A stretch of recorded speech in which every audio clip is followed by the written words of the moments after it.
Now that cuts and everything is done, we are now to the point where we look towards the regular season. We got to take the team at face value. And when I look at the Las Vegas Raiders, I love my team, right? Like I really feel like Gardner Minshew or Aidan O'Connell, like one of those guys. You're excited, but you're also not excited, if that makes sense. Like I have all the faith in the world in Aidan O'Connell, and I think Gardner Minshew has some things that you can work with. But can you win with these two yahoos at quarterback? Like when I say yahoos, I say it lovingly, of course. I think you can make the playoffs with Gardner Minshew and or Aidan O'Connell if the right things are done. These are not guys that are going to lead you out offensively. It's just not going to happen. You're going to have guys like Gardner Minshew. He's probably going to need to attempt 30 passes a game. You're going to have to run the ball the rest of the time. Same goes for Aidan O'Connell.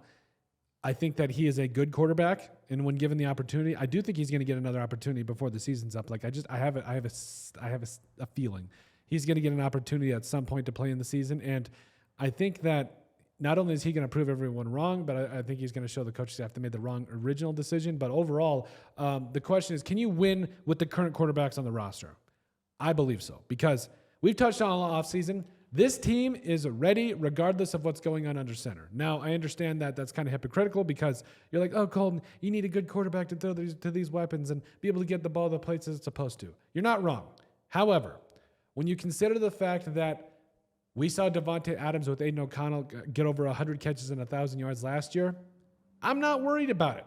Plus, Jacoby Myers is really coming into his own. I'm expecting a 100-catch, 1,000-yard season from Jacoby Myers. You brought in Brock Bowers, who should be getting at least 10 targets a game.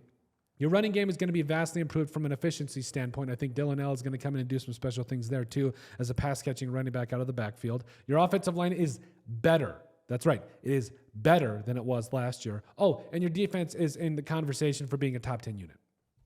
Don't think you really need to say anything else at this point. Like, it is completely set up for the Raiders to make a run. Like, it is completely set up for the Raiders to just rely on their quarterbacks, whether it's Minshew or O'Connell. You just got to not F anything up. You just got to make plays, put the ball in the hands of the playmakers, let them do their things, run the ball, and play solid defense. Like, we have seen it work with the 49ers. We have seen it work with a lot of other teams where it's not that hard. I think you can compete ultimately this way. I think you can win a Super Bowl this way, but the defense has to answer the call for the Raiders. I think that's ultimately what it comes down to. But overall, let us know what you guys think. Make sure you guys like, comment, and subscribe down below, and we'll see you on the next video.